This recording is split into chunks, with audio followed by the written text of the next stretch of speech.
July 26th. Welcome. Zelensky signs an anti-corruption reform bill and suddenly he's a dictator. Please, use your head. This isn't the death of democracy. It's exactly what a healthy democracy looks like. Tense, messy, loud, but accountable. Western leaders should be taking notes.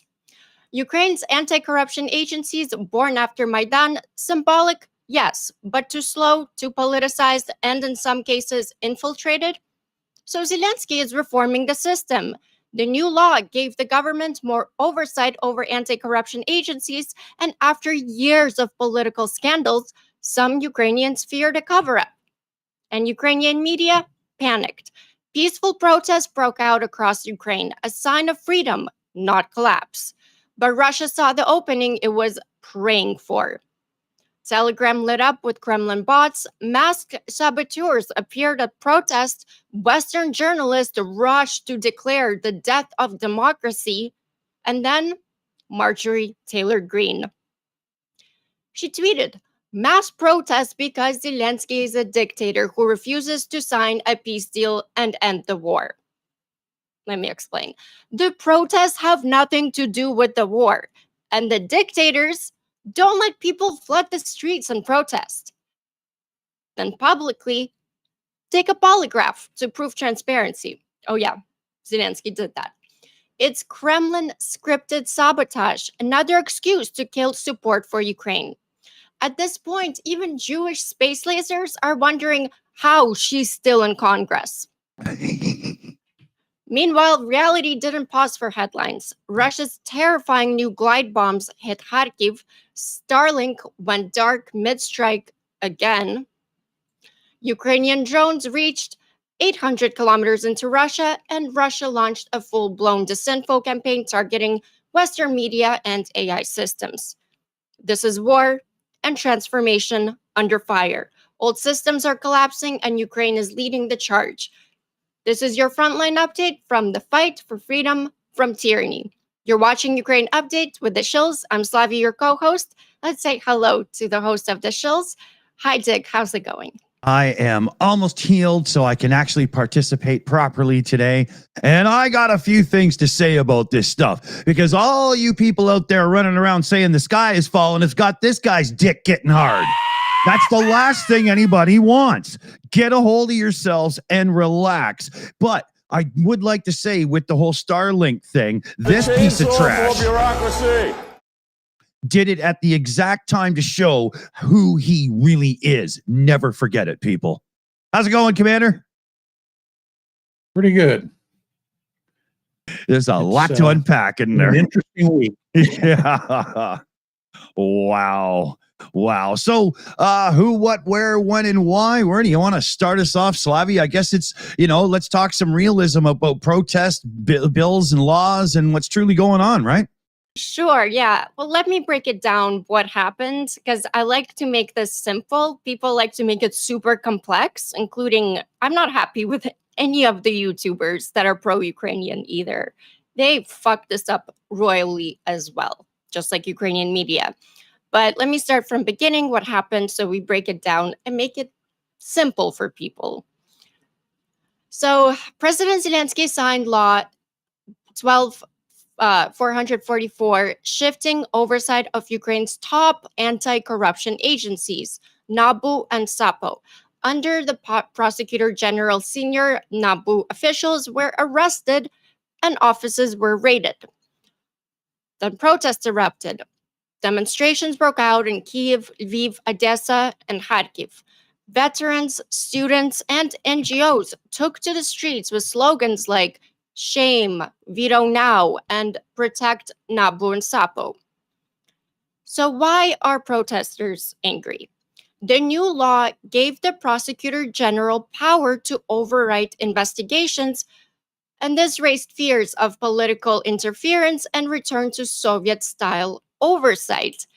It initially lacked safeguards like polygraph tests or external monitoring. So why did it pass them? This was wartime urgency. The move was framed as a necessary for national security amid mounting fears of Russian infiltration inside key institutions. It bypassed due process to act quickly. Then we have enter the media failure. Major Ukrainian outlets, including Kyiv Independent, amplified public outrage without addressing the corruption inside NABU and SAPO. These agencies are symbolic as they had grown deeply politicized and slow, and a reform was way overdue. So Zelensky's response was he addressed the nation directly saying, "We hear you, society." None of Western leaders do this. He said, "We hear you," and proposed a revised draft that restored agency independence and added, though, polygraph vetting for top positions, basically for anyone that has like Russian family, any ties to Russia, they're going to get polygraph tested. Yeah. This is great. So this is where we're at now. NABO and SAPO endorsed the revised bill. Just leave it there. And then if we get into it, but oh yeah, now that we have Russian sabotage that happened at the protest, we have masked provocateurs were spotted at the protest, intentionally trying to escalate unrest. They were shooting flares. Kremlin disinfo networks pushed the chaotic Ukraine narrative across, English language Telegram and hoping kind of to weaken EU and US support. And Ukrainian media handed Russians that on a silver platter. So I'm livid right now. It seems to me that the Kremlin really seized on these protests and kind of twisted what the protests are about. And they're trying to say, oh, these are anti-war, anti-Zelensky protests, and we need them gone so that the true Ukrainians can have their chance to negotiate a proper ceasefire, armistice treaty, whatever. None of the protests are saying that. That's the message being put out from the Kremlin.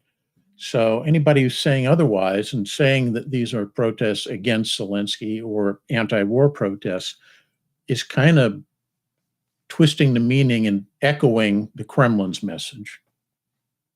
Yeah. And that's the silver platter. But the thing is, so this article from Kyiv Independent, have it in front of me, and it's an editorial opinion piece, and I think this was the catalyst to all this. And it says, its headline is, "Zelensky just betrayed Ukraine's democracy and everyone fighting for it." Wow. This is the weirdest shit I've ever read. It reads a lot more like editorial than news. One has to wonder, yeah, it's editorial, but how it's much money is being exchanged under the table to push that narrative. Totally, man. Yes, completely. And in the end, it's like Kyiv Independent is like asking for money and then hopefully saying, but don't stop the aid. Like basically, there could be like someone better, like, Zelensky is a dictator. This is Kyiv Independent. Yeah, I'm very disappointed. Very disappointed. It's everything that's not needed right now is inflating a conflict that isn't actually there. The timing is just when Zelensky reestablished strong support, weapons from United States. The timing is no coincidence. So whoever's doing this doesn't want Ukraine to win. Yeah. The whole thrust of the Kremlin's argument here is to make Zelensky's government look illegitimate and to put out the message that there's this huge anti-war movement going on, and he's hiding it and suppressing it. And the reason behind that is if that narrative is believed, then the Western support from Europe and the US will tend to dry up because they'll no longer be seen as trying to support and protect a legitimate government. Yeah. I mean, they made it sound like Zelensky was attacking this anti-corruption, but they left out the fact that like these same agencies on NABU, I like to call it NOBU, sorry, and yeah, they have major problems for years, huge problems. Yeah. When you leave such anti-corruption agencies kind of unregulated at all, they're gonna get infiltrated, especially by Russians. So what's Zelensky to do when Russian sabotage and Russian spies are everywhere, even in Ukraine? Mm-hmm. And this kind of corruption, anti-corruption and so on thing is very much mirroring some of the issues in America with Department of Justice and so on. And they, like, maybe it's just me, but does anybody notice that the Kremlin and the Republicans seem to be operating from pretty much the same playbook here? Oh yeah. Say it ain't so, Dick. Say it ain't so. Yeah, right. Completely scripted. But I gotta say, the Republicans or MAGA that understand what's going on, that are pro-Ukraine, Zelensky is reforming the government kind of, but capably, not what Trump was doing to the American government, because that's not capable. But reform is good. Yeah. So MAGA, like, if they really understand what's happening, they'll be like, well, Zelensky's doing the right thing. Mm-hmm. And then when we always are going to have national security and democracy going head to head, always. Yeah. So we should point out today is Car for Ukraine fundraiser. That's where all cash is going. So don't be shy, people. Chuck a couple in if you can. I know with everything going on in your average country and tariffs and pricing and stuff, it's not exactly the easiest right now. But we are oh so appreciative that we can collectively, make a difference and try to help. And speaking of which, I should actually go to Petra Olson, and you'll see that the message was missing, but it's Petra Olson. We all know the message. It's with love to Ukraine, and with love thou shalt be sent. Petra, thank you so much. I believe that was 269 Swedish kroners, no less. All right. Oh, I have a shout out too to Papa Dutch. Thank you for the super chat. Awesome. Saying YouTube super chat, but chats are censoring like a Russian. What is going on, YouTube? We had to take our auto moderator settings down to the lowest possible ones because YouTube is just outrageous right now with the way they're censoring some people. It's crazy. Wow. Okay, Yeah. because I have it set on strict, so I should probably change it to. Yeah, I put it way down because we've got capable mod teams. They're on the job. They can handle it. We don't need YouTube getting in the way. You hear that, YouTube? Get out of the way. I also I missed. Sorry, Papa Dutch is really chatting up a storm. Have a super chat.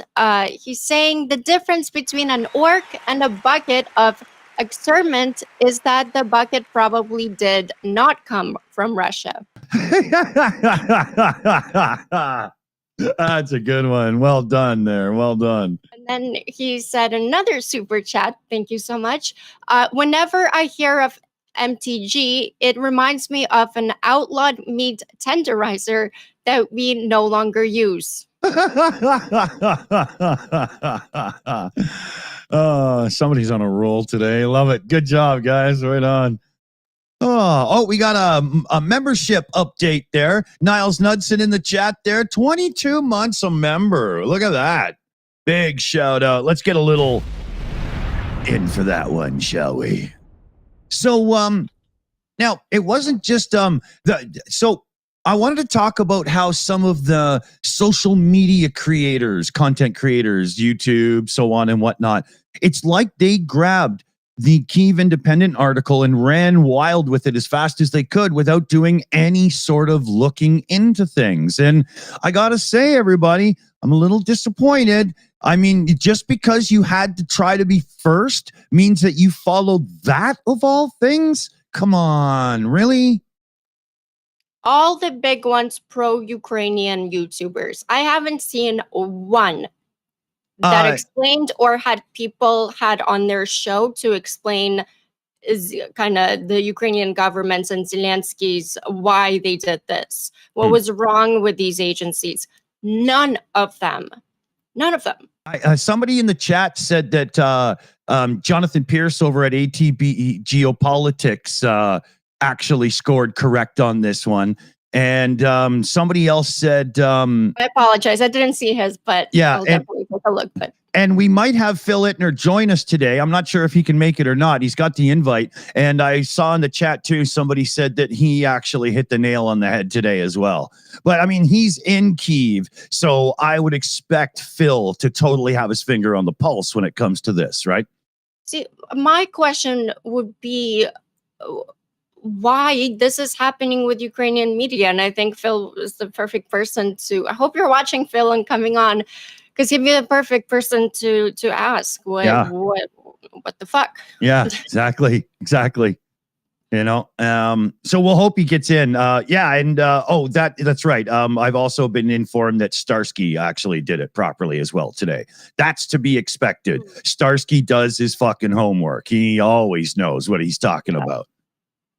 Yeah, I did watch one of the live streams, but he I haven't watched maybe a recent one he did it, but it was he said it carefully, but it wasn't like, listen, this is one side, but he knows what he's talking about. Yeah, very cool. Very cool. Of course. There was somebody in the, let me just switch, because I know this is kind of a little flip-flop, but there was a good question. And let me just switch over to here, because I bet it's in here. I got to scroll first. Oh shit. I was going to copy it in and didn't. Sorry, 1 second here. I want to try to scroll back and find this. Somebody had asked if Commander could speak on, and I should be able to just fill in the blanks, but I'm drawing a blank here. Tag me in the chat. I think it was the Thai-Cambodian border dispute. Yes. Yeah. So this is a dispute that goes back to the early 1900s when France, which Cambodia, Laos, and Vietnam were all part of French Indochina at the time. France signed a rather vague treaty with Thailand demarcating what the border between Indochina and Siam at the time, which is now Thailand, what that border would be. And nobody thought much of it. And when the French got kicked out of Indochina in the 1950s, suddenly this issue reemerged. That you were holding up your finger. Do you need me to pause? No, go for it. I'm setting Phil up. He just joined in the back there. Okay. Anyway, the crisis reemerges in about 1953, 54. And it's not that there's a huge amount of resources or anything that's the dispute there. The key areas of dispute are primarily ancient temple or city sites that lie along that border, and they become an issue of nationalistic dispute between factions in both countries, because for example, the right-wing Thais want to claim that all of that territory should actually be theirs. The right-wing Cambodians want it all to be theirs. The situation came to a head recently, earlier this month, and they're actively fighting right now. Now, to be sure, if you go back and you look at it, there's been low-level skirmishing and fighting going on along that border since about 2004, 2005. But it's never made the news. But it's made the news now because it's actually major military units and cross-border attacks and so forth. Right. But it really all hinges on this arbitrarily drawn border that the Europeans forced on the area. Very much so. Very much so. Forced. Shades of Sykes-Picot. Yeah. Phil, welcome. How you doing there? Good to be back. It's been too long. Indeed it has, buddy. Commander, you read my mind. I was listening to you and I was going, Sykes-Picot. Good old European imperialism. To be fair, when the French signed that treaty in, I think it was 1904, they had done negotiations with the Thais and everybody was happy with it at that time. Yeah. So it's not as arbitrary a line drawn on a map as you get with Sykes-Picot, where nobody talked to the locals at all. But there's that great scene in Lawrence of Arabia. The power relationship between France and Siam really would have been not an equal level of discussion. So the French said, yeah, we want it here. I'm sure the Thais kind of nodded and said, yeah, we think that's a great idea. So let's flip the script back to what we were just talking about there. Events in Ukraine, Kyiv there, Phil. That's been a crazy week. By the way, Slavie, lovely to see you as always. You've been killing it on social media. Thanks so much. Here's a little taste of home. See that? Yeah. Yep. I still like the peach, but the berry is growing on me. But nice. There's a little limonade. I've been actually craving. I don't know if you tried kisel, which is like a strawberry goo. Have you tried that? No, I'll have to seek it out. Oh my gosh, it's like the strawberry goo, but you drink it. But it's. Is it like a Russian morse, or a compote? It's more gooey than compote. Yeah, look it up. Okay, I'll look it up. I'll ask my friends here. I'm sure they'll point me in the right direction. I still can't believe you guys make soda out of pine cones. That I still don't get. Interesting. Yeah. Well, we have ginger ale, so we turn ginger root into soda pop. Yeah. Well, no, and I've been buying ginger beer. I've been shamefully making Moscow Mules as my sundowner cocktail. But I do make it with Gorilka. I don't make it with vodka. Anyhow, okay, so let's get serious. Yeah. Take us through your opinions of things and whatnot. We'll have a little reaction, interjection as we go and stuff, and see where we land.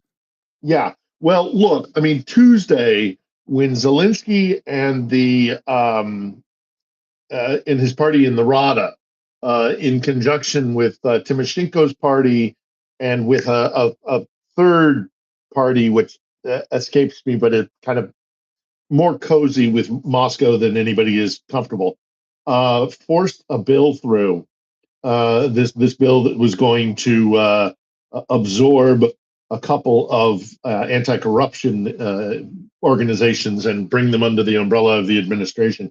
And people just got pissed. They were furious. And Tuesday, I had a long conversation with my camera woman here at the studios. We were filming today, and we had a long conversation about this. because she attended Tuesday, Wednesday, and Thursday protests. She said on Tuesday, and I knew this because I'd spoken to several people who'd been to the Tuesday protest, that was spontaneous. That was an open expression of real anger. I will note that, had that happened in Moscow, they'd have been on the streets for about 10 minutes before a bunch of wagons would have pulled up and guys in riot gear would have screamed out and started cracking heads. The people on Tuesday were really, really angry. They felt betrayed. They took to the streets. They took their right for a right of assembly under the Ukrainian constitution and expressed their anger. And they did it right in front of the presidential palace. Wednesday, I'm told, was now that I know less about, but I was told that was the biggest one. Those were like the largest collection of people that were out there doing stuff. And my friend who was there, my colleague, my associate, my employee, said when she first got there, there were about as many security officers there as there were protesters. Guys with little earphones, right, or they're suspiciously kind of on their phone, And she said it was about 50-50 protesters and those guys. wow. And I pointed out to her, yeah, but they weren't in riot gear, right? So she said, yeah, well, of course, because Zelensky couldn't do that. He couldn't provoke some sort of clash. Right. So it had to be done by covert measures with the security guys. Moscow would have, I think, and I pushed back on her with this, would have put out riot gear. On Thursday, this I thought was very interesting. She said, I went to the Thursday one and I stayed for about 10 minutes because it was so clearly manufactured. And it was so clearly most likely done by the civil society leaders who are pushing back against Zelensky. But it was very orchestrated, very structured, very much. She used the word manipulated, and again, I wasn't there, so I can't say for sure. But it had clearly lost the impetus that drove it on Tuesday. Zelensky does look like he's going to repeal, as it stands now. Last time I checked, the plan is that he has put forward a bill that would, in essence, reverse this. There's a couple of things that remain where there is more influence by the administration over these anti-corruption groups, but more or less, Zelensky's backing down. And again, in a conversation with her today, but also in conversation with other people that I know and spend time with here in Kiev, a lot of people said there was a general sense of now's not the time for division in Ukraine. Mm-hmm. And so let's not. That was my initial reaction, Phil. I was like, seriously? I mean, I get that was a dumb move on Zelensky's part, I think. I get people being pissed, but to let it get to open, and then now it's being analyzed, multi-international news and everything. It just, I think, a little bit more of a calmer reaction. But like we were saying earlier, I'll let you get back to it. But like we were saying earlier, Kyiv Independent, and there was some feeding the flames, right? Well, yeah, that's kind of the role of the Kyiv Independent, though. The Kyiv Independent has distinguished itself. Because if you don't know the story of the Kyiv Independent was made by a bunch of guys that broke away from the Kiev Post because they didn't like the way the corporate, the guy who owns it was running things, and they didn't. I believe he's a Emirati, or I forget where he's from, but he's not Ukrainian. Right. This is for him a venture capital thing at the Kiev Post, and so the Kiev Independent said, "Screw you. We don't like this. We're going to leave. And so they have been, and I'm not criticizing them for this. I'm just pointing it out that they have been consciously trying to be different than the Kiev Post by being far more aggressive in their criticisms. And so, yes, I mean, they were. I'll say this, in the Google rankings in Canada, I get the Independent more than the Post quite often. I'm sure you do. Yeah. I'm sure you do. But, and that's part of the point, is that they're trying to get this kind of attention because they're young and new and they're a little bit kind of rebellious. Yeah. Not that they don't look. I mean, look, Slavie, you and I talked about this when you were on the show. Is that Ukrainians will take the piss, and they will fight one another to no end, and they will fight the government. They'll be hypercritical of the government. But if anybody attacks, Zelensky, for example, like what happened in the Oval, now. And I have this week on the show, our guest is going to be we're in the process of editing it. Is the Guardian's journalist Luke Harding? Oh, cool. And I've known Luke for years in the kind of former Soviet Union press corps, and in various war zones around the world. I knew him in Iraq and Libya and all those fun places. I spoke to him about it as well, and he quoted somebody saying, "Yes, Zelensky is a clown, but he's our clown." So that's kind of the attitude here. I think. Look, I got to say this as well, is that I think people's nerves are so frayed. And they're so on edge here in Ukraine and in Kiev in particular, but out east as well. Being under attack every night or nearly every night is exhausting. I mean, the lack of sleep, the chaos, the fear, like all of it bears down on you significantly, and it's meant to. That's the point. Yes, that's what the Russians are trying to do. Is they're trying to break the will of the Ukrainian people. And to say that it isn't having some kind of effect. I mean, look, I find myself a little bit short to temper. I find myself groggy and a little out of sorts constantly, because my sleep pattern is come and go for the last month, especially. You're not just living it, though. You're analyzing it and tearing into it and talking about it and very deep, right? So. There's that too, but that's my job. That's my vocation. You can see it on the faces of the people in the street. The raccoon eyes, the short tempers. I used to get really pissed off. You remember the period when everybody was saying, we're sending all of our taxpayer money over there and they're partying on the streets of Kiev. Well, that might be true. But if you're on the streets of Kiev and you're walking past these people drinking, having beers and patios, and you scratch right beneath the surface, and there's a sense of desperation. There's a need to let off steam. There's a need to find some version of normality, but it's a thin veneer because the people of Ukraine are absolutely exhausted. They are really, really. Nobody is talking capitulation. Well, I say nobody.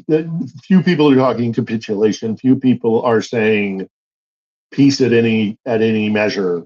Just make it stop. There is, look, this is a democracy, and lots of people have their voices. Yep. Everybody's entitled to their own opinion. The vast majority, however, are you're letting down determined. Democracy if you don't voice your opinion, to be honest. Yeah.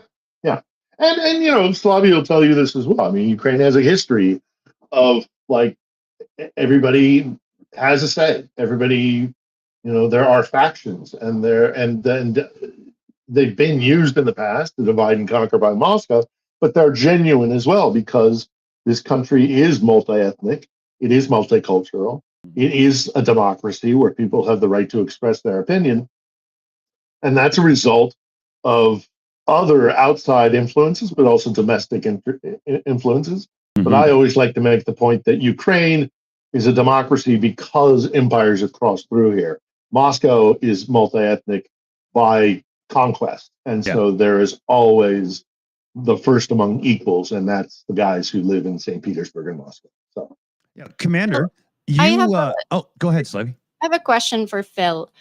Why isn't anyone talking about the problems with Nabu and Sapo? Because they had corruption problems. mhm. Yeah, So it's not being that's voiced my enough, is biggest it? issue. Yeah. Yeah, I mean, some people. I mean, obviously, people here are talking about that. I I rely on talking to Ukrainians because they're always going to understand this country better than I am. They're Ukrainians. I have a certain perspective that gives me an insight that maybe they don't have as an outsider looking in. But at the end of the day, it's really I need to touch base with them on a constant basis, and I have heard this complaint about Nabu and Sabu, and also I've heard the complaint of you need to have them independent because of the past history of Ukraine, where centralized anti-corruption organizations, in particular the prosecutor's office, has been used in the past. It has been abused in the past when you centralize that kind of power. So it's this balancing act of having independent but uncorrupted and legitimate anti-corruption efforts, and that Yeah, it can't just be better lip independent. service, right? It's got to be real. No, and sadly, in many ways, it is just lip service. Yeah. But corruption it's such a problem. I mean, it's so huge. And it comes from Russia, by the way. It's the legacy of Russia. Yes, yeah, from Soviet Union. It seems like many Ukrainians that are on the outside are very much pointing out that Zelensky did the right thing, and then there were problems with Napo and Sapo because what he's doing is trying to get rid of Russian infiltration. Most of the media and Ukrainians on the inside are not even saying it. So there's this huge kind of divide, I guess, in opinions. So let me ask the two No, of I you had this. I had somebody say to me today that there's also the issue that the borders are closed, and so if you're a man in Ukraine of a certain age, you don't want to be speaking out too vocally because you got nowhere to run. I don't know if I agree with that or not, but I have heard that expressed. So would you say that the real issue isn't what the reforms that were pushed through are, but the manner in which they were instituted is the real crux of the issue? Yeah, Commander, I think that was a real big part of it. There's no getting around the fact that the way this was pushed through the RADA and put onto the president's desk was extremely unusual. I mean, like, you never, ever see a bill put forth in front of the RADA that doesn't go through several rounds of revision, discussion. It goes to the president's desk, the president sends it back, it goes through more debate. These bills usually take weeks, if not months, before they're put to a vote. And this all happened in a single day. And the people I know that were most angry about this and who took to the streets Tuesday night, a big part of it was, what are you trying to pull? So it could have been handled better, in my opinion. That's my opinion as an outsider, but living here. And unfortunately has one of the biggest things that I think is damaging about this is that it's fed the flames of those in the West, and I think we all know the kind of people I'm talking about. The Tucker Carlsons and the Marjorie Taylor Greens of the world. Yeah. Who said, look, who said, look, the Ukrainians have finally decided that they are fed up with their dictator Zelensky, and they're taking to the streets. That is absolutely not the case. Yeah, that's bullshit. That attitude is infinitesimal. It is 1 or 2% of the population. Yeah, that thinks Zelensky is trying to turn himself into a Putin. Except Kyiv Independent, they literally said that he's a dictator. Yeah. Well, yeah. I mean, yeah. Again, I think the Independent is trying to get clicks. Yeah. It's not in his character. It's just not in his character. Well, and they won't. And he knows. I think he knows very well. And albeit, I agree that he is a little bit separated from the folks, the common folk of the country, sort of thing. He's the president. But he's better than a lot of other world leaders that I've been aware of and seen what they do to their country. But the Ukrainian, I think he knows very well. Most Ukrainians know very well they're not going to swap one autocracy for another. Right. They won't accept it. So the Kyiv Independent. I mean, thank God for a free press. Yeah. If I may jump, I don't agree, but yeah, let me jump in with a couple of shout outs here. So Niles Nudson in the chat there had gifted out 10 Shills memberships. Thank you very much, Niles. We love our memberships around here because our members are the best members on YouTube. We've got SSW Custom Sewing in with a really good one here. Channel hop to Slavie's channel as well, everybody. Good shout. And then Wizard of Ooze comes in, and I do believe I'll get this correct if I say it was a hill this Ukrainian sacred cow must not die on. Well said. There was a little bit behind there, but I think we can all fit that in exactly where it needs to go. And then Stephen Walsh came in with $100 direct donation. Stephen Walsh, and he says this is a good one. Lots of chatter about having Vitlenia on as a guest. I'm pretty sure I got that about as close as I'm going to get it out of my damn mouth, but I'm pretty sure most people know who I'm talking about, and I will get on that. So one of the mods, give me a reminder after, because you know me, squirrel. So keep me on it. I need the help. Big shout, Steve. Thanks so much. Awesome. I just wanted to give you a quick update before we switch over. Huge one, Steve. Awesome. The Summer Sunshine Car for Ukraine fundraiser, our little tally has gotten up to just about 1,500 euros there. And the fundraiser itself is at 232,000 euros, which means that right now we're in overtime trying to get even more in, because I do believe the goal was 220 or 230. So there's the numbers for you right there. Let's see if we can't just get a little extra in on that, shall we? Yeah, I'll go back and check everything out in a little bit. Let's flip back to conversation mode. I do have a couple of super chats as well. We have a question from SSW Custom Sewing. Any word from Vita of Think Ukraine as a guest? So yeah, we've got a few people to contact coming up, because there's some good suggestions being thrown in, and we will definitely do our best. Yep. Also have Papa Dutch super chats. Commander Macmillan, I've heard something about Laos recently also. Could you repeat that? Commander Macmillan, I heard something about Laos recently. Laos.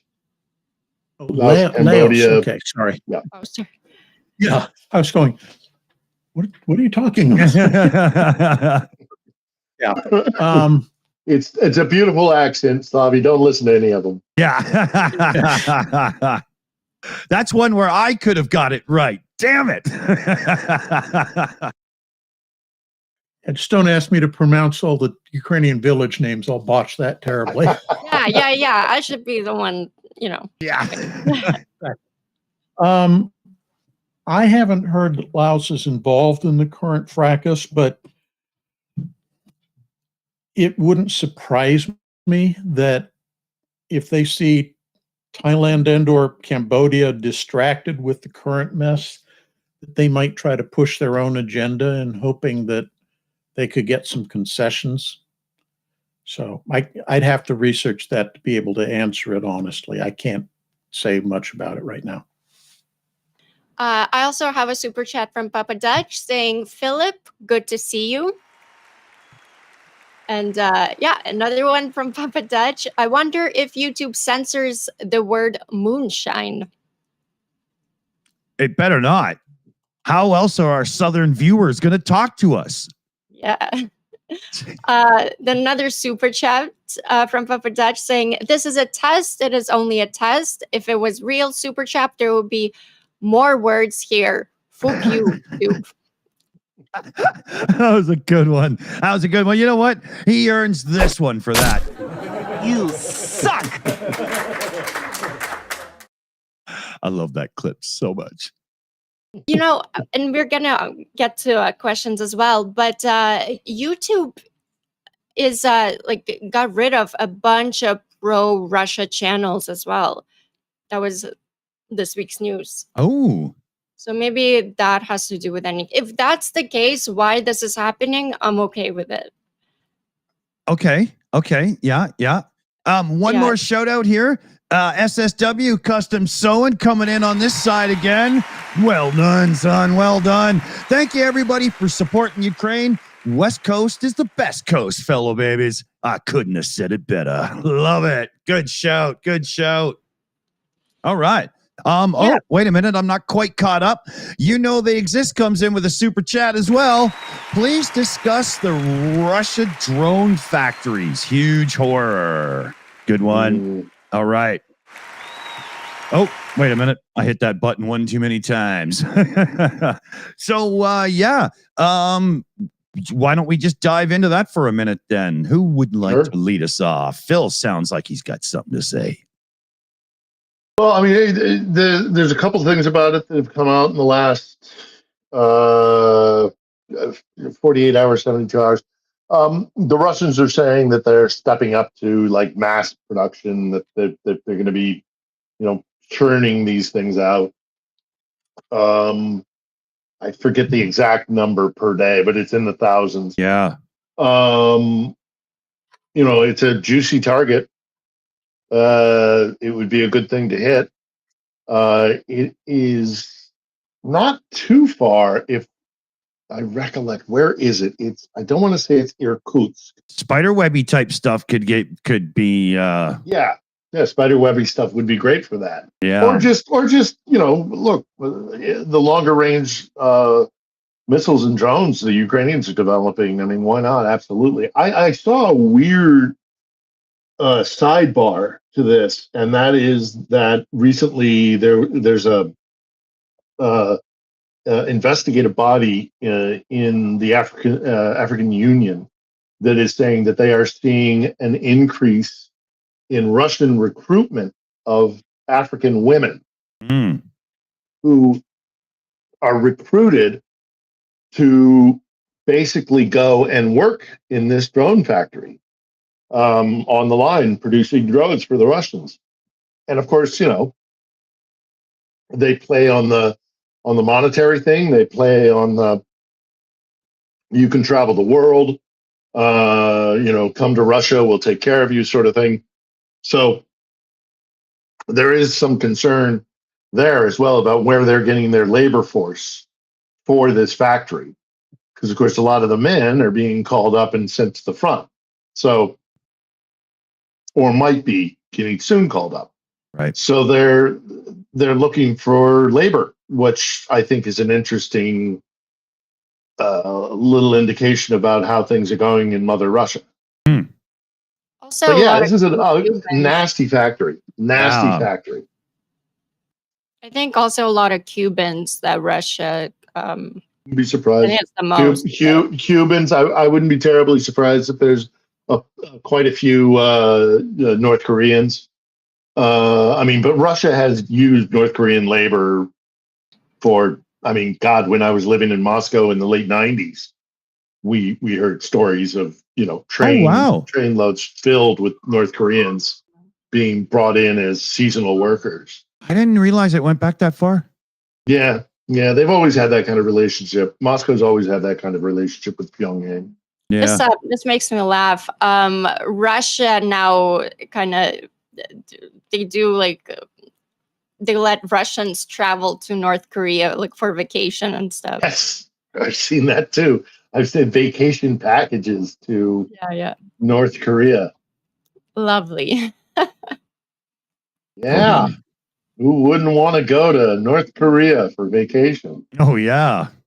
The Russians do apparently, and it's like high society Russians too, kind of the oligarchs and stuff.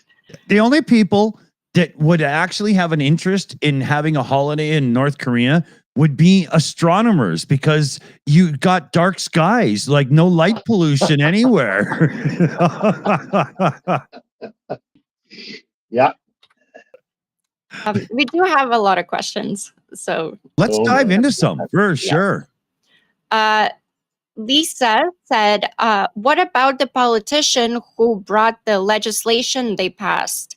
This guy only wants to speak Russian, so it's really strange. Yeah, this is from that third party that I couldn't remember the name of.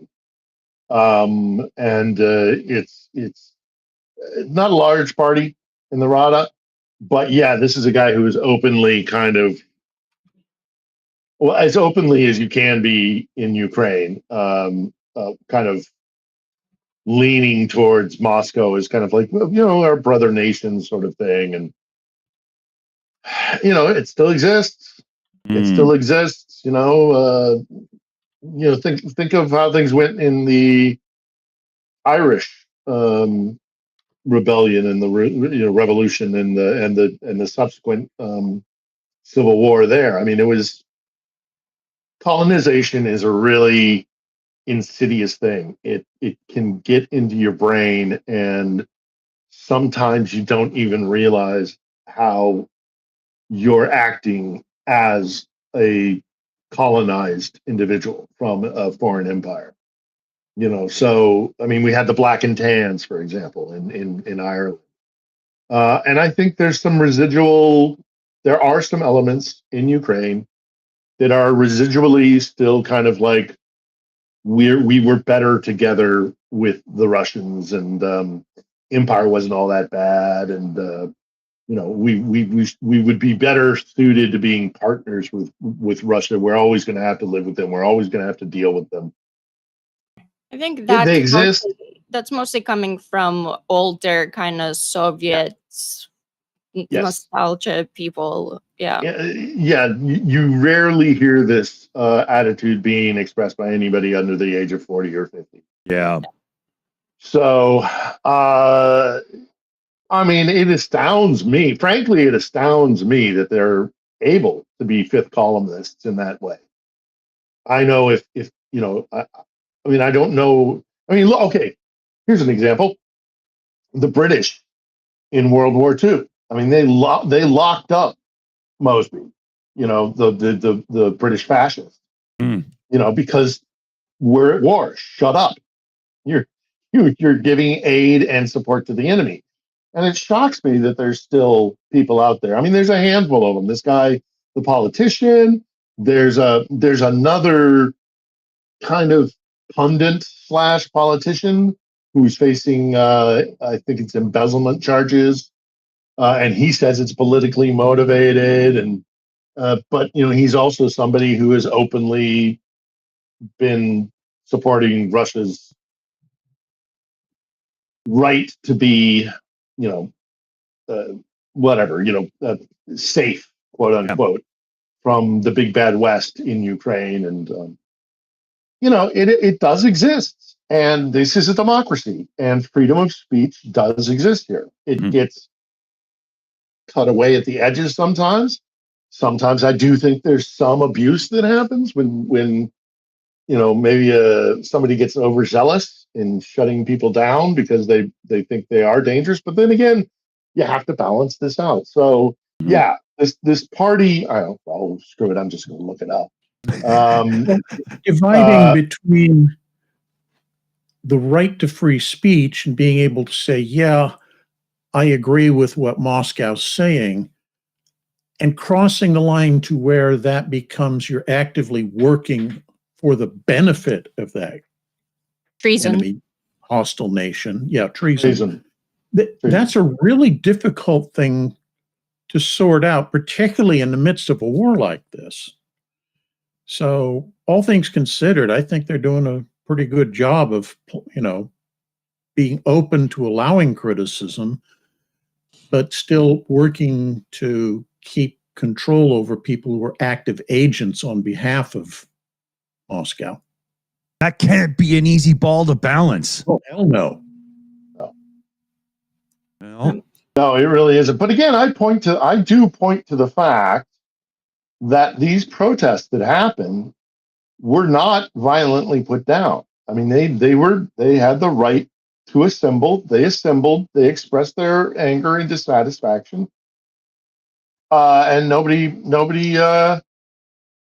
slapped them down. Was it Zhelezniak from Kholos? No, that Kholos isn't openly pro-Moscow. It must be somebody else.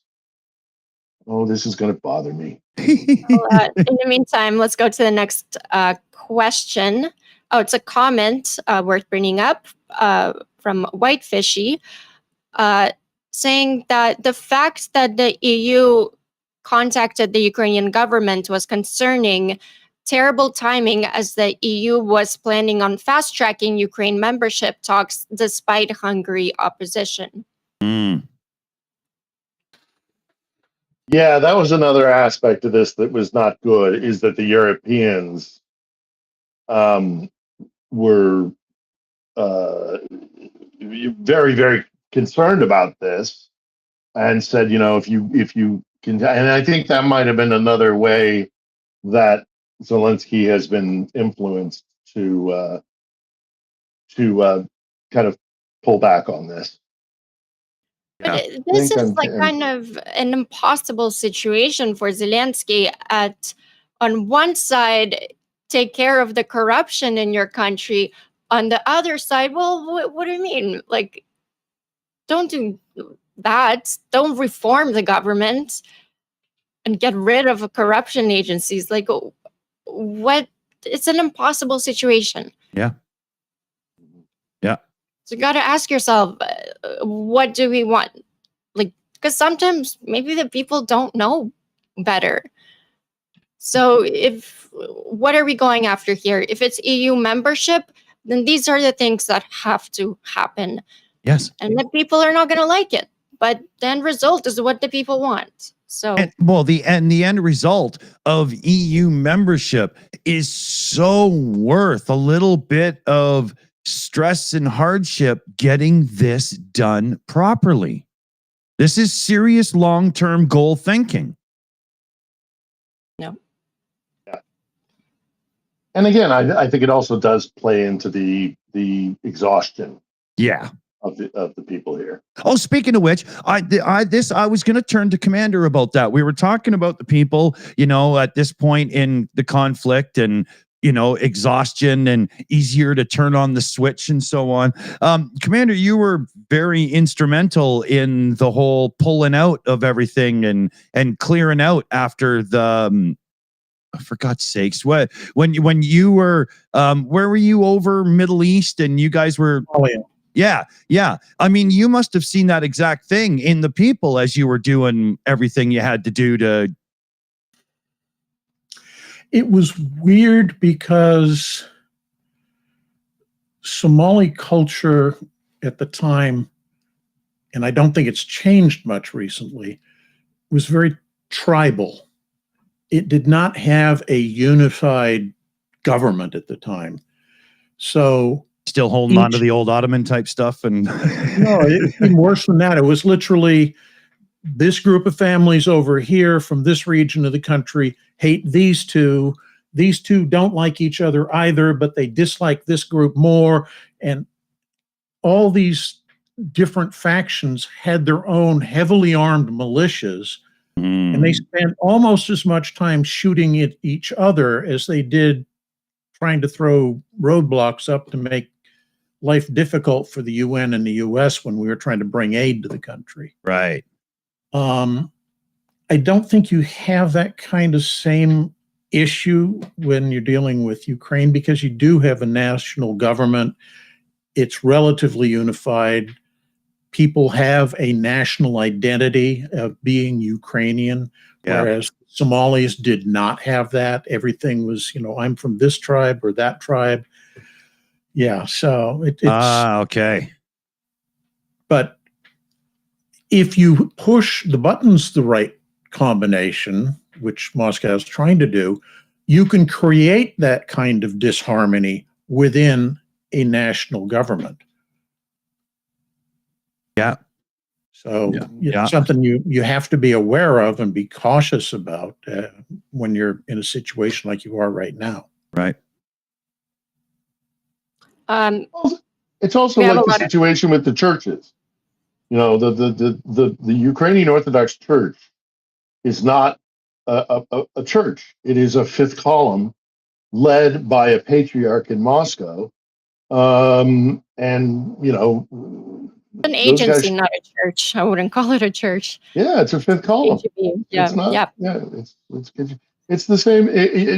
We're all dancing around the same thing. It's trying to balance fighting for the ideals of a better country and a democracy while you're under direct threat by somebody who would use that democracy against you. Well said. How do you balance? How do you square that circle? Or circle that square? I'm not sure anybody has the true answer to that. Right? Yep. Sorry, Slavie, I cut you out. Yeah, next question. Oh, it's okay. We have a question for Phil. Was the protest spontaneous or the last straw? On Tuesday, it was 100% spontaneous. People were furious. On Wednesday, I think much of that remained in that the desire to take to the streets was still coming from a very sincere place of anger and frustration. And then I do think it started to become a little bit orchestrated. And now that Zelensky is kind of, looking like he's gonna back down, he's gonna put forward a bill. I think it's going to be put forward on the 31st. That's my understanding. Kind of more or less reversing this with certain things that will keep certain powers in the general prosecutor's office. But no, this was at least on Tuesday. I mean, Tuesday for sure, because I was here and I was in contact with a lot of people who were saying we're taking to the streets. That was 100% motivated by real, sincere emotion. And I think it maintained through Wednesday. And then it started to kind of become more political, and I think people were starting to you think have about all the gains. kind of opponents to Zelensky's party and all those guys. It's always like that, I think, in Ukraine. Yes, it is. Yes, it is. Yeah. Next comment is from RP Marson. Was there any evidence to suggest that Zelensky might have some intelligence info that there was a threat to Ukraine's national security? By the way, Zelensky did a polygraph test. Yeah. So. Yeah. And I mean, his innocence on what. Yeah. And I've seen Servant of the People. He's not that good an actor. So. Oh no, He's a better comedian than he is an actor. No, I'm just kidding. I have watched an episode. It's in our Plex server for those that have access to it. But I just thought it was a great. It's not a bad little show. Yeah, it's not a bad little show. Yeah, that was more for the gag, Yeah. Yeah, he's very smart in it. He structured it very well, and I think it struck a chord in Ukraine because the way it was set up is that there would be a storyline A, and this is nothing new in television, right? So there's a storyline A, but beneath it, subplot. There's a subplot which always every episode allowed Zelensky to take out about 5 minutes of the show and make a political speech. Oh, it was really, really well done. It was a smart show.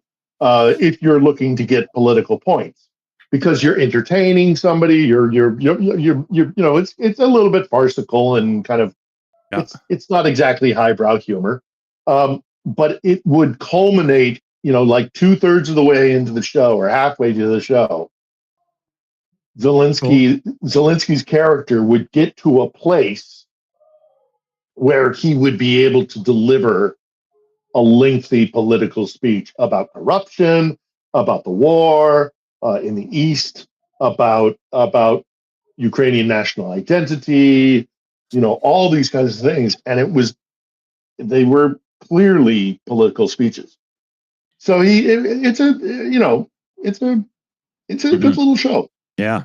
His whole kind of political career, starting from the show, was kind of based around fighting corruption, being anti-corrupt. His whole kind of political party was fighting corruption. So it's crazy to believe that all of a sudden Zelensky is, during wartime, throwing that away while he's being under the microscope internationally, would all of a sudden turn around and do some sketchy shit.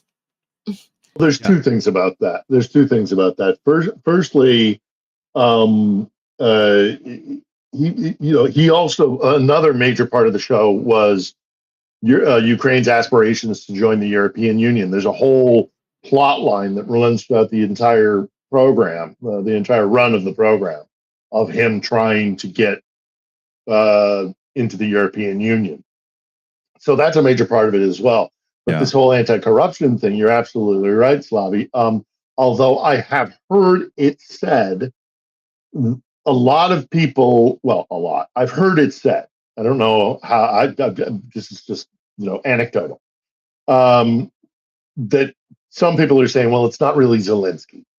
It's the people surrounding Zelensky who have been benefiting from their proximity to power, and that they're the ones that are the problem. They're the ones that are trying to hamper anti-corruption efforts. It's not Zelensky himself, but rather the fact that he has a support team around him that are doing some pretty dodgy stuff. Well, I mean, and show me one political party on this planet that doesn't have at least one or two corrupt individuals in it, and I'll call you a liar. He just reformed and he made his cabinet the smallest that Ukraine cabinet has ever been. That's I think true it's too. only 18 ministers. So he is trying to take care of it as much as I guess people allow him to. Yeah, Slavie, it's Ukraine. Everybody has an opinion. No. Everybody's got a theory about why this is happening or that is happening, or what's the right course and what's the wrong course. It's when Ukraine. I came on to your show, my quote was, "If Ukrainians didn't like Zelensky, they would get rid of him." Yeah. Well, it's true. Yeah, it's true. If they really, really had a problem with Zelensky, they would get rid of him.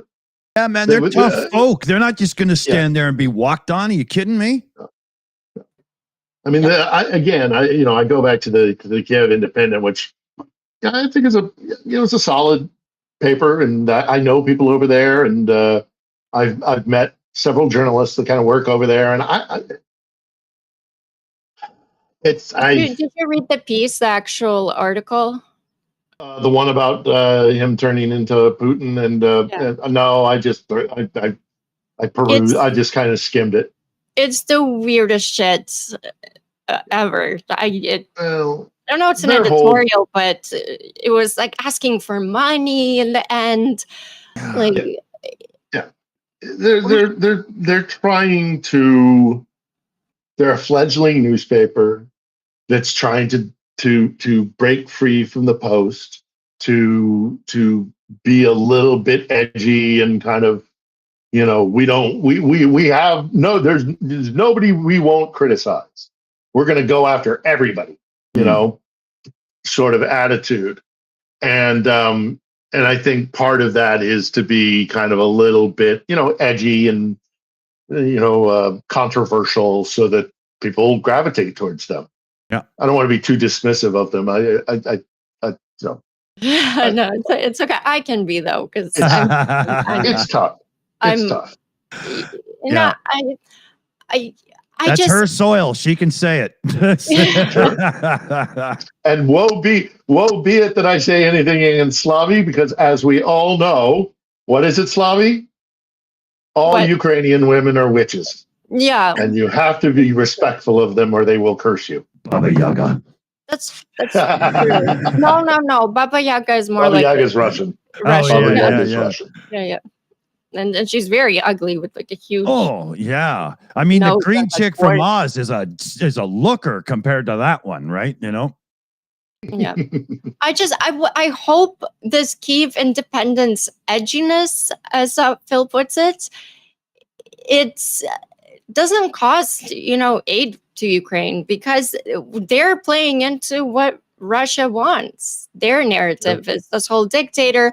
It's what the foolish MAGA,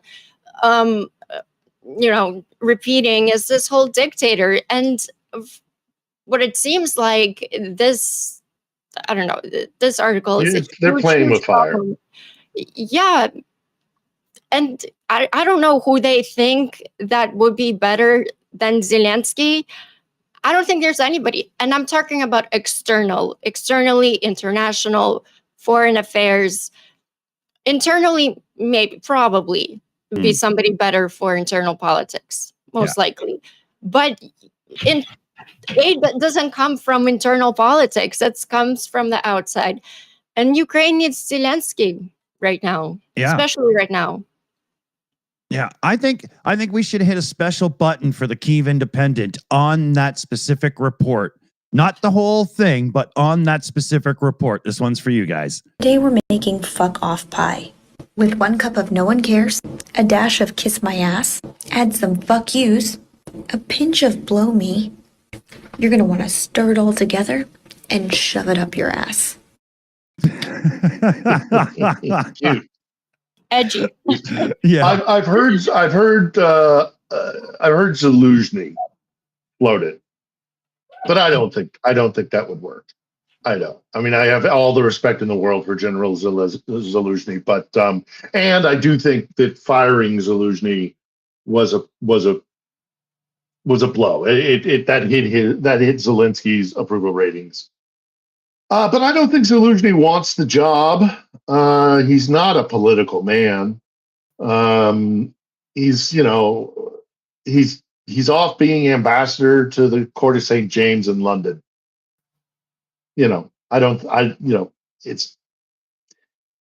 who are you gonna put in place of Zelensky if you get rid of him? Having said that, of course, again, they're not going to replace one autocrat for another. So if for some reason Zelensky did go down a really unexpected path, the Ukrainians would get rid of him. As the thumbnail on Slavie's episode of On the Edge, it's if they didn't want him, they get rid of him. Yep. But that being said, unity is one of Ukraine's greatest weapons. Disunity is Russia's greatest dream. Yeah. And what happened this week, Russia got in from the inside. Um, Yeah, and it cracks in they the were very popping corks in the Kremlin. yeah, and it cracks in the very image that got Ukraine kind of world's, I guess, supports. Let's put Yeah. it this way, despite like Russia's nonstop disinformation, which is happening exactly how they wanted to play out. And some analysts, like, kind of in predictions, and I didn't believe this would be true. They're saying that if anything goes wrong in terms of Ukraine losing, it would need to be from the inside. And that's why this worries me a lot. Because that Well, there's a historical record of this. This is not not unknown in Ukraine's history of not a 15-minute, 10-minute taxi ride from here is the arsenal in Kiev. And in the war of Ukrainian independence, 1919 to 1921, one of the reasons why the Ukrainians lost that war is because they had Ukrainians that took money from the Soviet, from Lenin. Right. And in the art, one of the reasons why they lost so much territory at the beginning of the war was that there was a Ukrainian Bolshevik sympathizer with Moscow who was a general in the army, or a high-ranking officer in the Ukrainian army, who barricaded himself inside the arsenal so that the Ukrainians could not get to the weaponry that they needed to defend themselves from the Bolshevik forces that were coming in. And there are still bullet marks on the arsenal building. It's one of my favorite buildings in Kiev because it reminds me every time I go there of the fact that one, the Ukrainians have been fighting for their independence repeatedly throughout their history. And two, that one of the best weapons that Moscow has used against them is traitors and disharmony and, getting Ukrainians to betray their own country. So, yeah, I hear everything that you're saying, Slavie, and I share your concerns. Again, I'm gonna keep beating that dead horse, but it's balancing the two things. Yeah. Bill, actually, it's a fantastic point. Now that I think about the history, like going back to the Cossacks, every time that Ukraine did the deal with the devil, Ukraine lost territory. Ukraine lost a lot. Every time they looked that to the east, to the Russia's direction, and there's always, one person that was doing like, okay, we'll give in. We need help with Poland. We need help, fighting whoever. On the other side, we look to Russia, and that kind of leads to one of the, most of the tragedies that did happen to Ukraine over, the whole history, basically. So divide and conquer. Yep. Couple of shout outs we can do here before the next question. We've got our own super chat, Matt, in the chat there, the crazy super long username with the cool symbols. And he says simply, Zelensky for the win. Love it very much, very much. Good shout. And then Niles Knudsen came in with another 10 Shills memberships. Bounce, Mario, bounce. Yeah, I love the memberships, Niles. Thank you so much. You're like the membership gifting king of YouTube for sure. And then we had White Fishy One, come in with a $20 super chat. Great show as always for Car for Ukraine. Oh, into the fund it will go then. Plus, we had Stephen Walsh come in with another direct donation, $26. And he says, you all look very well. I got you some. Well, thanks, Steve. You're legendary for the big donations around here. And we always appreciate those efforts so much. Thank you, everybody. Car for Ukraine.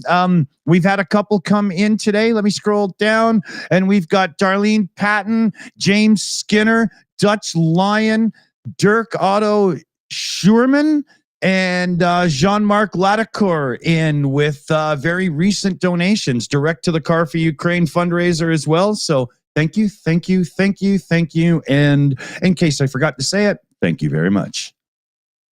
Next question. We're clear. Yeah, I have some super chats too. Cool. Papa Dutch is going ham, and I love it. Thank you so much. He's saying, as cracks appear in Russia control, the underground will have all the incentivization they require. Another one from Papa Dutch saying, you can't live forever on caviar and vodka. Challenge Anyway. accepted. Amen. Some of the richest or resource richest parts of Russia are actually the poorest. There's a video that United 4 just did, and they showed a region, I think, of Yakutia, where it's rich in gold, like all these resources, and they're living in garbage. So, all right. Yeah, questions. Oh, one more. Arthur Miller comes in with a super chat there on the channel. Sorry if I talk too much. No such thing. Because if I had to think that way, there wouldn't be a show. All good. Thank you so much. Okay, I got another one, or missed it. Papa Dutch said, I often wonder what it is about Donald Trump that anyone who voted for him thought they would gain, except someone else to do it. Yeah. There's still so many that voted for him that don't see how bad their vote was. They're still doing that. You're just sorry ass Dems crying because you lost. Just wait, you sorry ass sack up. You're going to feel it soon. I think at this point, a lot of it is the stick it to the libs thing. Yeah. Yeah. They really don't care how badly they get hurt as long as you're hurting too. Yeah, it's unbelievable. Yeah, and Trump's whole thing is identity politics. He stands for revenge, and that's why people love him, I guess, from that side.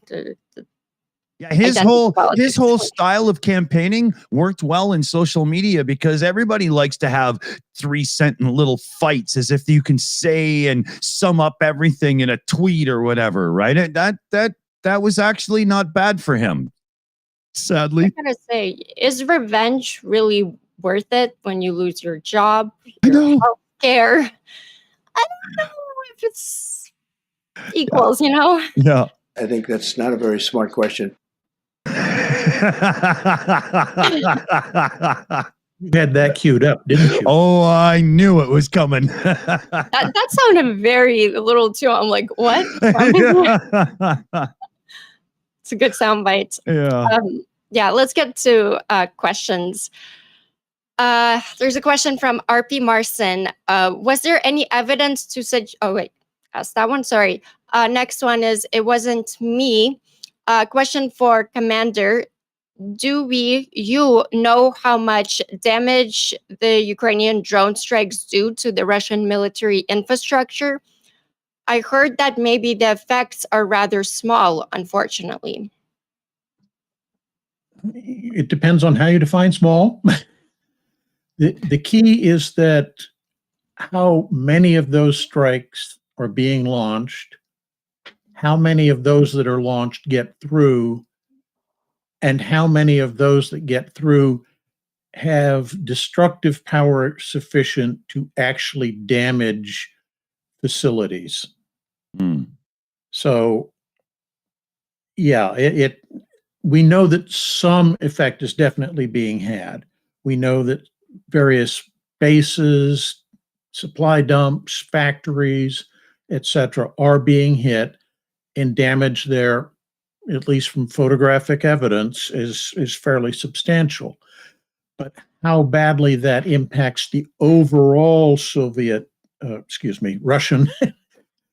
the overall Russian defense infrastructure is hard to say because it's so large and so extensive.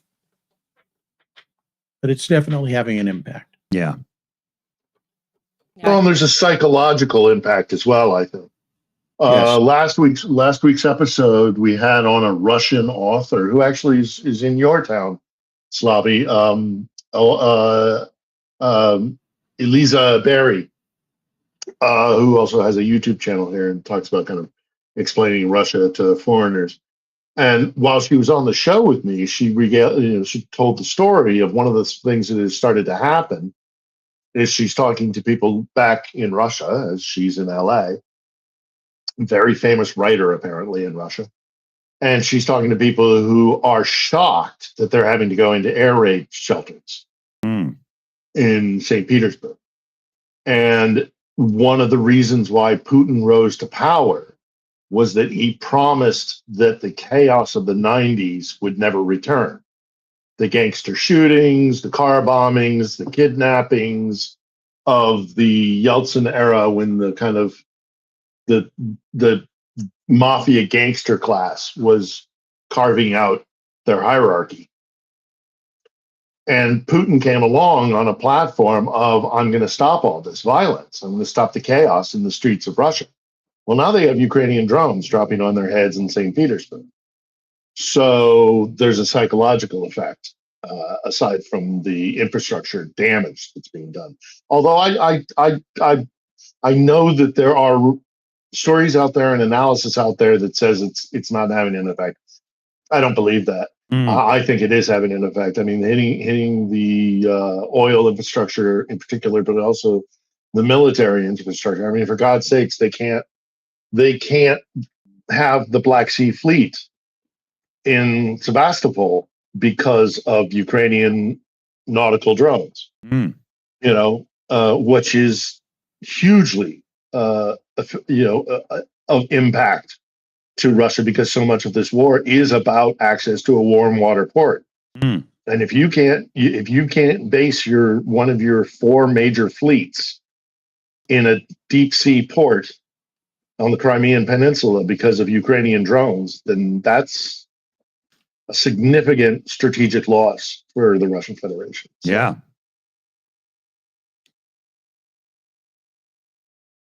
Do I have a? No. Okay. Sorry. Next question. What if all of the EU countries had joined Ukraine and tries to stop Russia? Oh yeah, if that's from Super Chat Matt there. I mean, I would love to see that. It's just the whole UN rules. It's just you can't. There's always somebody to block. Orban there. I don't see it as possible. Drives me nuts that it can't. Well, it could. It just requires individual nations to decide on their own. And the problem there is that, let's assume this is just a for instance, this is not something that would or could happen, but we'll say for argument purposes, let's assume that Poland gets tired enough of all the stuff that's going on between them and Belarus and Russian posturing and missiles overshooting the border and such, and decide to go actively involved in the war. Because they're essentially declaring war independently, then Article 5 cannot be invoked by them to bring in the rest of NATO. So in theory, if Russia decides to use that as a pretext to launch major strikes on Poland, Poland doesn't have the support of all its other allies. So that's why everybody's very reluctant to do that. Now, going back to the hypothetical, what if NATO / the EU had gotten involved from the very start?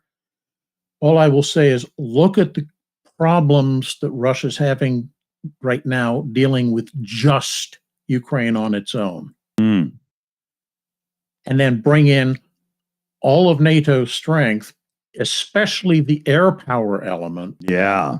And, there'd be NATO troops in Moscow by now. Oh, yeah. And that would be the cold key to it, is that air superiority. That's right. Yeah.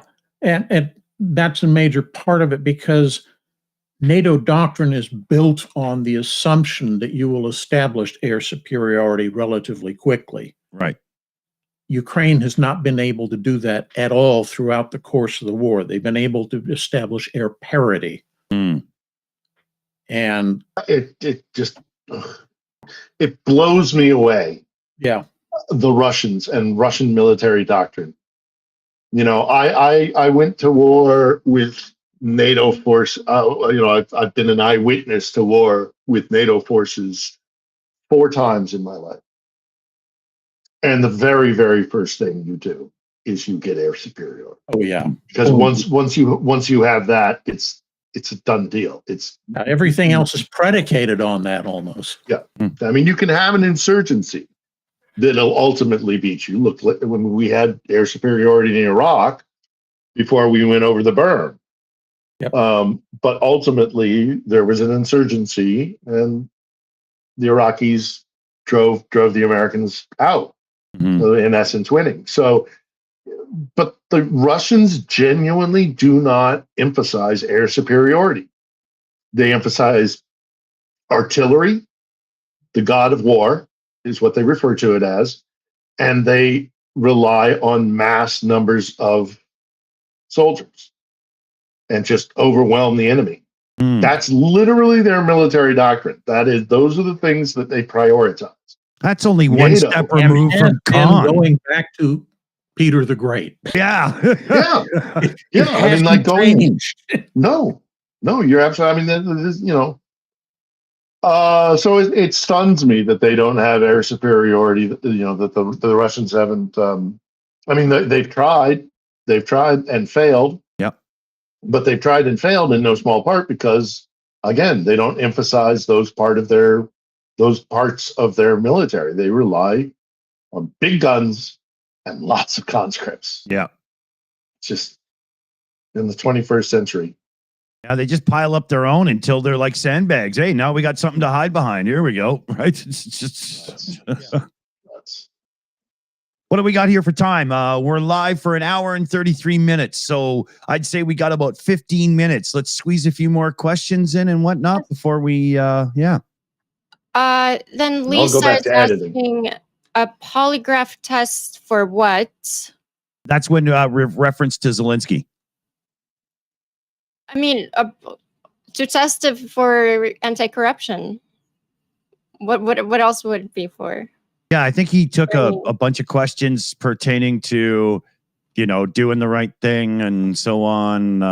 I don't know specifics, but that was my assumption. Oh, is this a polygraph test?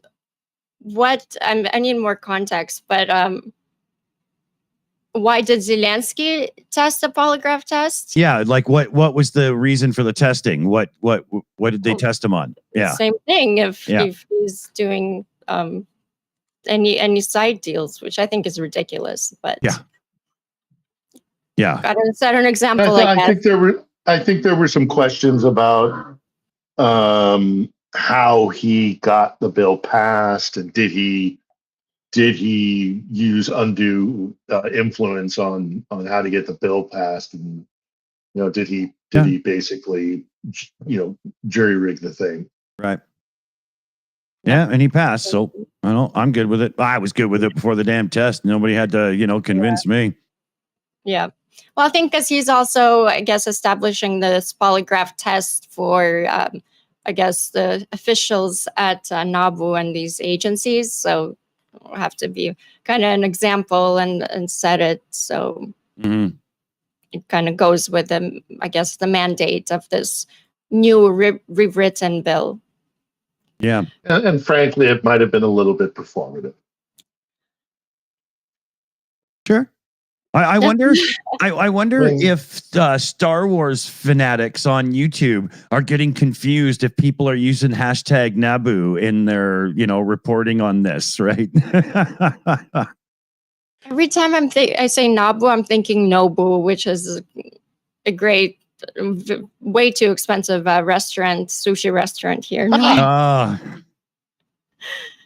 It's really good though, and I'm really hungry. But I'm getting there now too. We have a question for Phil from Duncan Stewart. Can you explain the invading forces bringing 13 trucks meant for cremation and whom? Oh, this thing. This is so cynical. He's not making the accusation Ukrainians did that. He's referring to the Russian cremation trucks. He I must. think so. Yeah. 'Cause I don't think the Ukrainians would put it. If he's making that claim, I want to see receipts. Yeah. The Russians did this for a variety of reasons. We knew that they did this at the beginning of the war, and I don't think it has stopped. Part of it is simply to, at least a large part of it, is to just get rid of the bodies. Just there's too many bodies, and shipping them back home is a bigger cost than just putting them in a cremation truck. The second thing I think is even more cynical, and that is if you don't have a body, if you don't get a body back, if you're a family that has a soldier and you live in Omsk and you are dirt poor, and so your kid took the $4,000 a month or whatever it is to sign up and go fight in Ukraine, with the understanding that also if he dies in combat, you will be rewarded with a pension of one grade as opposed to another.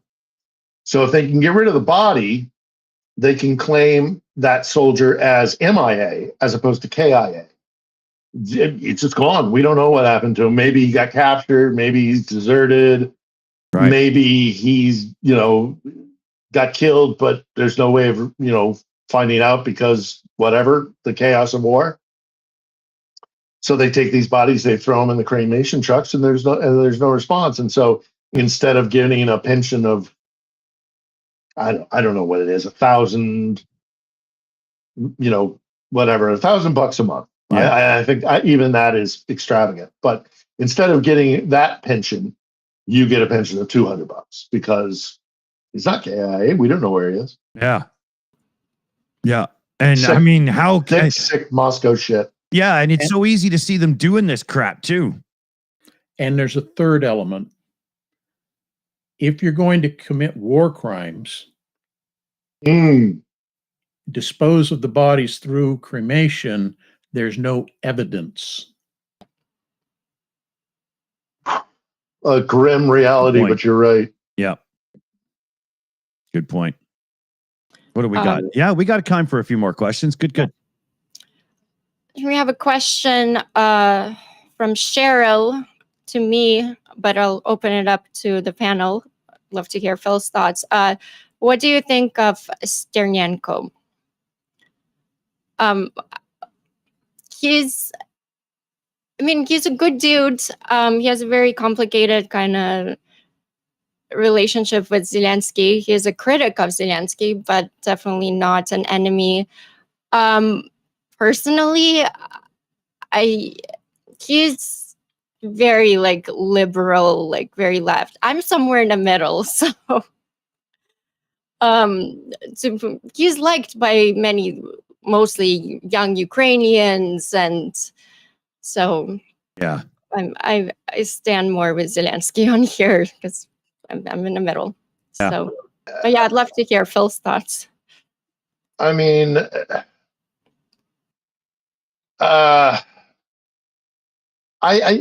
he's almost kind of like a horseshoe activist. He kind of comes so far around the other way that he ends up being kind of a problem. I'm not a fan. Again, he's got every right to do what he does, say what he says. But I think he does more harm than good. I don't have an opinion on this. Not enough knowledge. I like the idea of somebody being a slight pushback force, but still within the confines of working together and not truly enemies. So looking at it from that perspective, to me, it seems like it's probably healthy in the end. The relationship, so Commander, any thoughts? No, not really.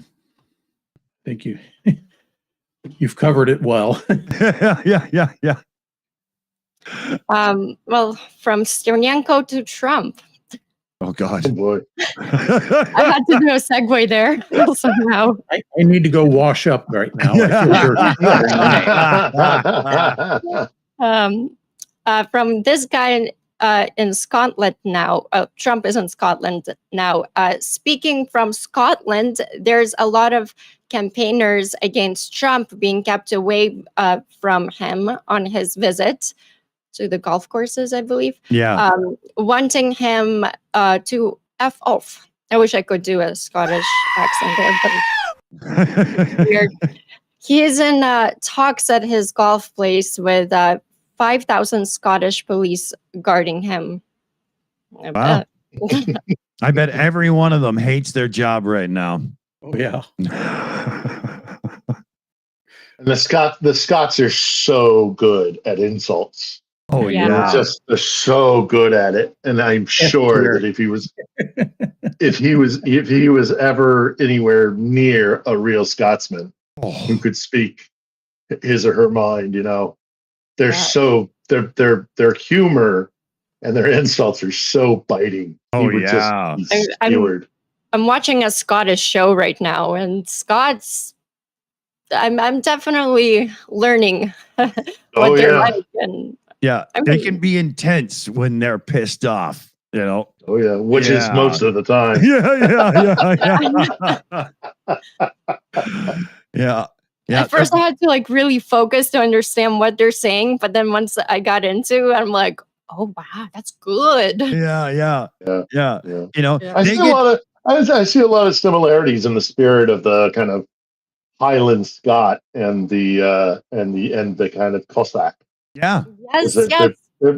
they do not suffer fools lightly and don't piss them off. Yeah. Oh yeah. Yeah. The show that I'm watching is Outlander, and Oh.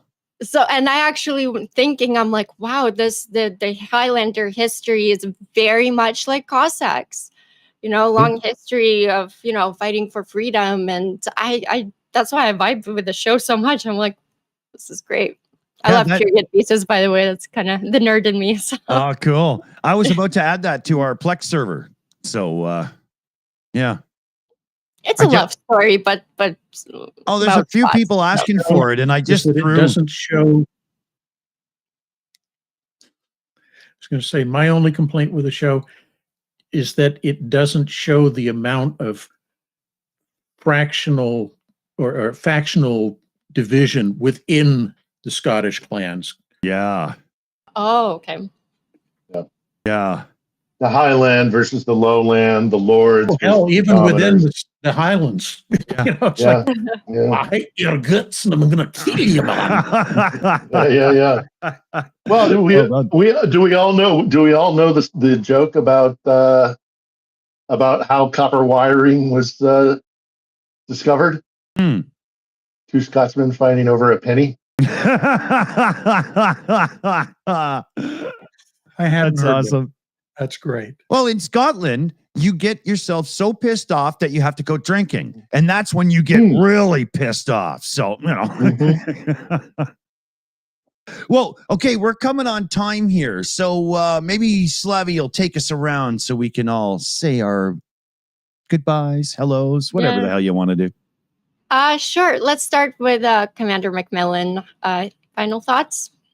One thing we didn't cover, which I think bears mentioning, is that the Russians are making some gains on the ground right now. Yeah. But it's very reminiscent of the fighting from last year around, Bakhmut, Avdiivka, where they're making tiny, tiny gains at huge costs to fight over this small town. And eventually the Ukrainians will probably say, okay, we've done what we needed to do. No need to die for a pile of rubble, which is all it is now. And they'll pull back and the Russians will repeat the performance again and again. This is their summer offensive that's ground to a halt before it even really began. Yeah. You know, We've lost 3 battalions in Sumy. Oh yeah, yeah. just Your average snail is faster, yeah. right? Yeah, it's an old joke from Starsky. If you've been watching us long enough, you know it. You know it. I'll also add to that, Commander.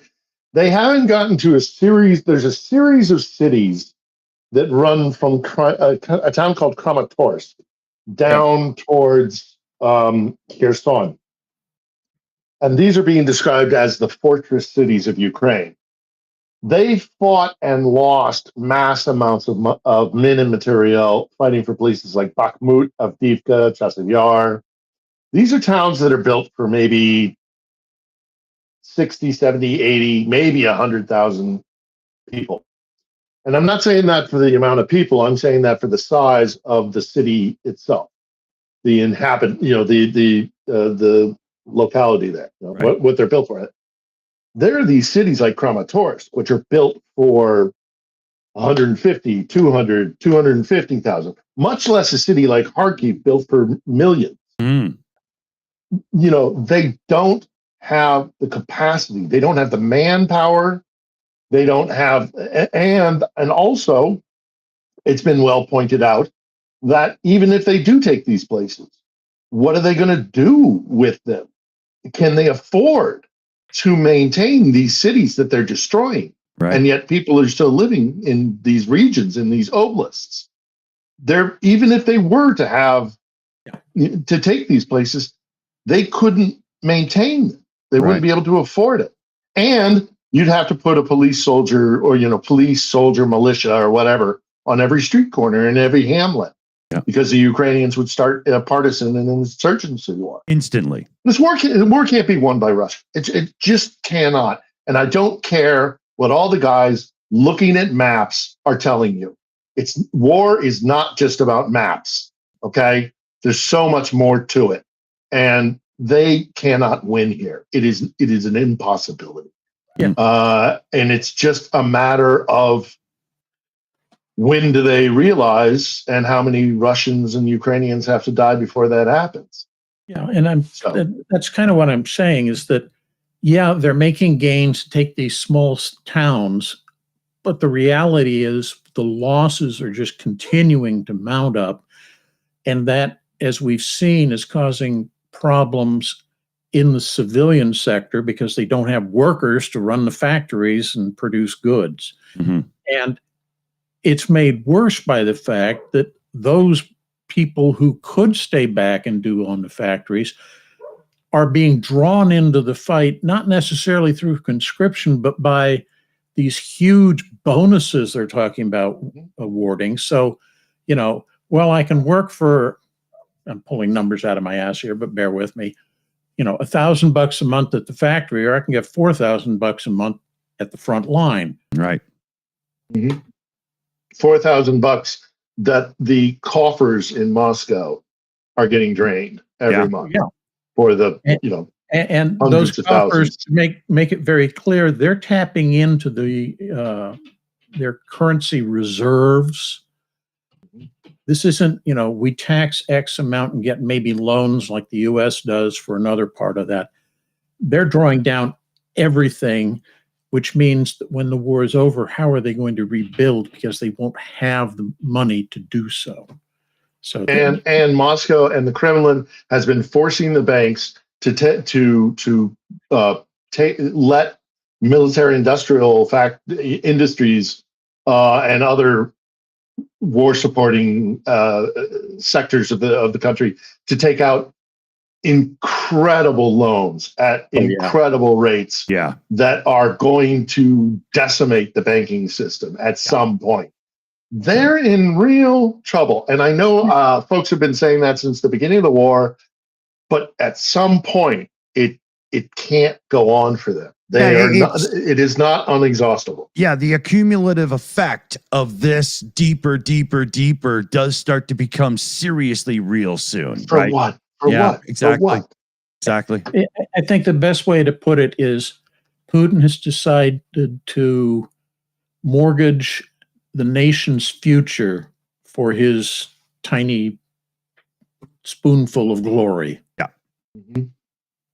Well, and he knows that if he loses, he's gonna fall out a window. Yeah. He's going to end up in the woods outside Moscow somewhere. Yeah. He'll develop a severe lead allergy. Yeah. So let's remember we're on wrap ups because I can't be Right. much Okay. longer I here. just Yeah. wanted yeah, to point okay. out something that we completely glossed over. Yeah. No, and And you're I'll be quick in my wrap up, and it simply is: please watch tomorrow's episode of On the Edge. It's simply on my YouTube channel, Philip Ittner.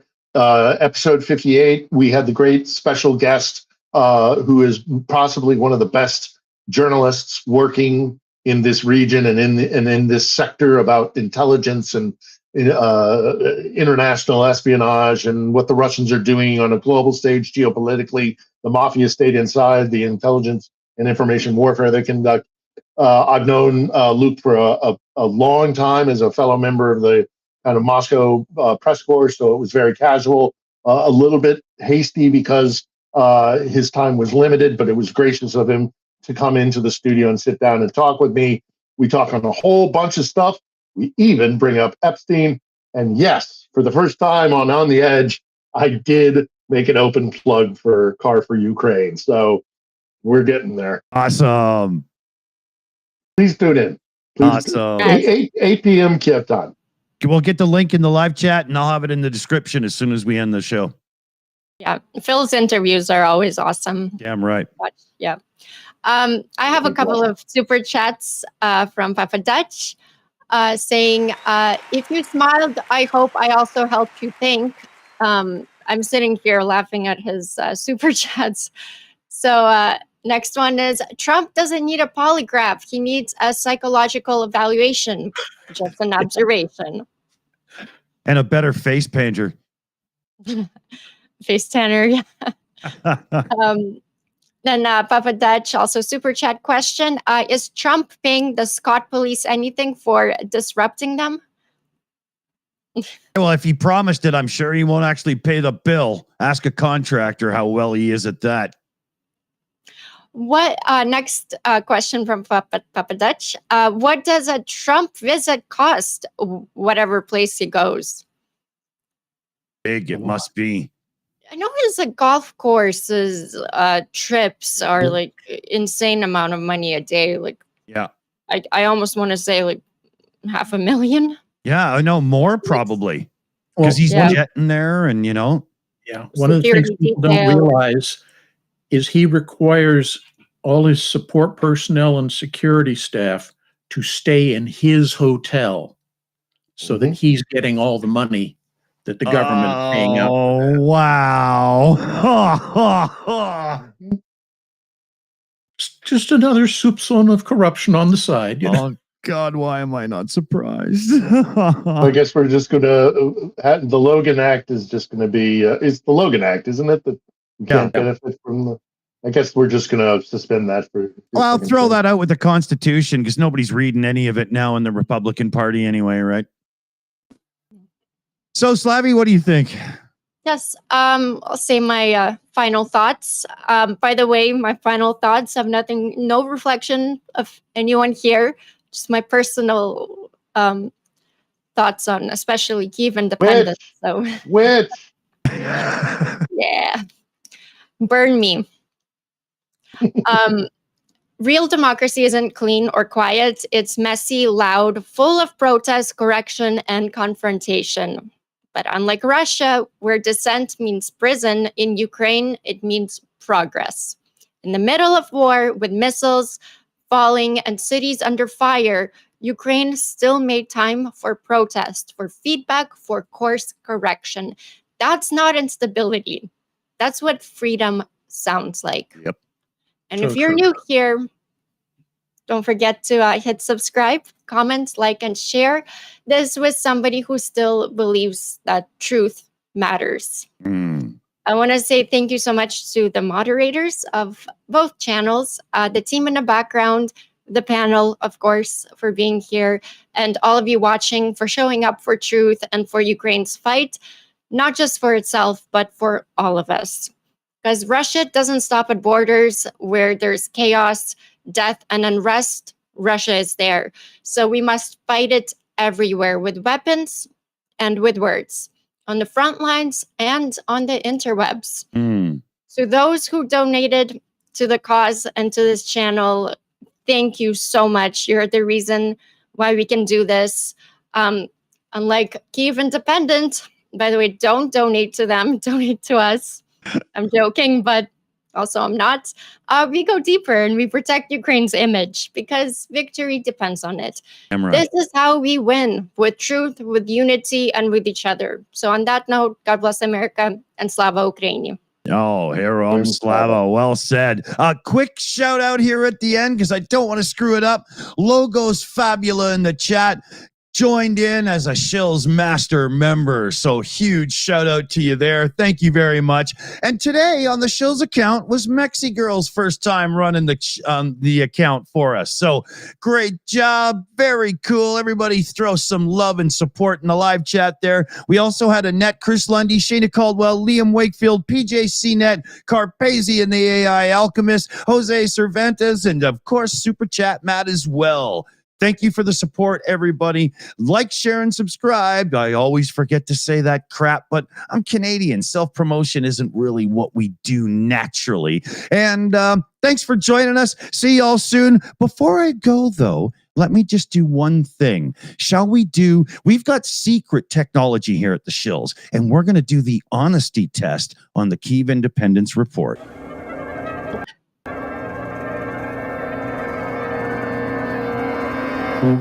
Oh, that didn't go well, did it? Thanks for joining us, everybody. Slava Ukraine. Heroям Slava. Nice.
It's over.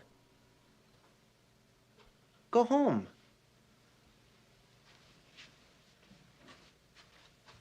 Go.